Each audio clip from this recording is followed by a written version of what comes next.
So we had a fire on set, guys, and they are rushing to the rescue. Say hi.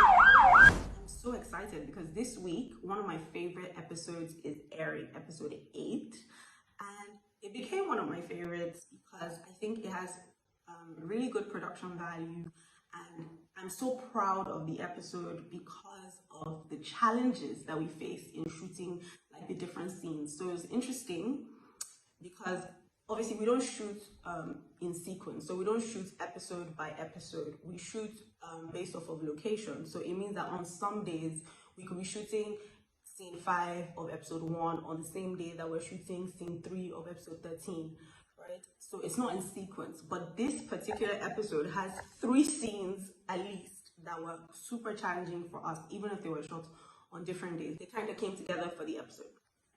So the first one was the club scene. We have a cheat. We're going clubbing tonight. Who's taking us out? Barbie. I want to know that we shot this thing 2 times. So we were shooting it at Circa. We had a lot of scenes, all our restaurant scenes and stuff to shoot that day, and the club scene was supposed to be the last scene.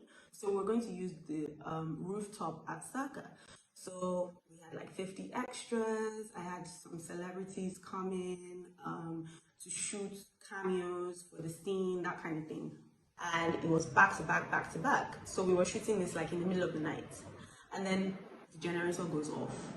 And at that point, there's no one to call because it's super late and yada, yada, yada. And then we basically got to a point where we were like, you know what, we have to go home. Now, there were like 50 extras that still had to be paid. Equipment, all that kind of stuff. So it was money down the drain. So you can imagine I went home hella mad. But then I woke up in the morning and I thought, you know what? I'm going to shoot this thing again. And I'm going to shoot it bigger and better this time. So I get on the phone and I start making phone calls. Obviously, I know that I've already exhausted my goodwill with, the Circa people at that point. So I needed to find another location. So I called my friend Bazu and I'm like, Osaze, please, can I shoot at your club, Cocoon? And he's like, okay, cool, I'll make it happen. Then he graciously introduces me to the people at Martel, and they give me these, they give us drinks, and they give us these cages that have fire in them. It was so exotic, if you could put it that. But I was super excited. So on the day that we're supposed to reshoot this scene, I have several meetings, and my plan was after my meetings, then I go and join them on set because it's a night scene.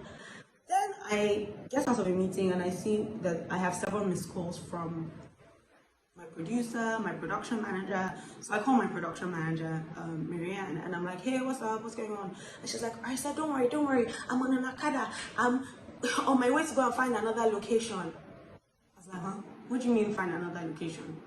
And she goes, oh, they haven't told you. There's a fire.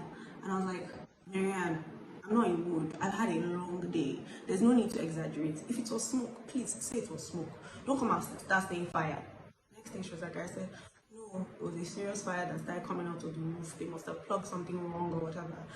And We had a fire on set, guys, and they are fire rushing service is to there. That's how serious it is. So everyone's just downstairs. I was so freaked out. But then I'm thinking, I don't want to shoot this thing again on another day. Like, this is a nightmare. So I start thinking what to do. Then I call Olumide Shirombo, one of the owners of Club 57, and I beg him, like, oh my God, please, can you let us shoot at your club? And he's like, when? I'm like, tonight. And he goes, are you joking? This is one of our busiest nights. Like, I can't let you do that.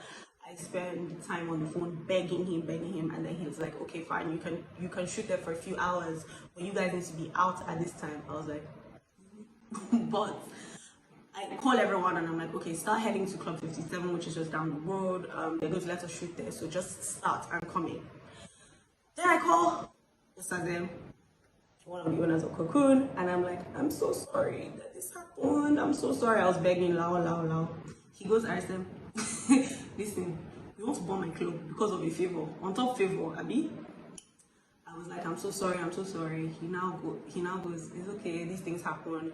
And then I say, anyway, don't worry, we're not going to disturb you anymore. We're going to 57 down the road. And he goes, I'm sorry, you already set up and everything. Small fire you dey fear. You are not serious.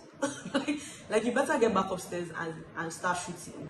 Like you are shooting this thing for the second time. Like you need to be serious. Like, okay, this obstacle happened. As in, get mind, you be Benin girl, get mind. I was just like, oh my god, this man's club is on fire. He's still saying I should shoot. It just was such a big testament to the fact that there were so many people on this project that gave us access to their resources, to different things, just because they believed in this project so much. Like, people really showed up for me. My team was so confused when I was like, tell everybody to go upstairs. They're like, huh? How are they going to let us shoot here after this? But anyway, we shot the scene, and it ended up being one of the more colorful scenes. So I'm really excited for you guys to watch that. Come on, dance for daddy.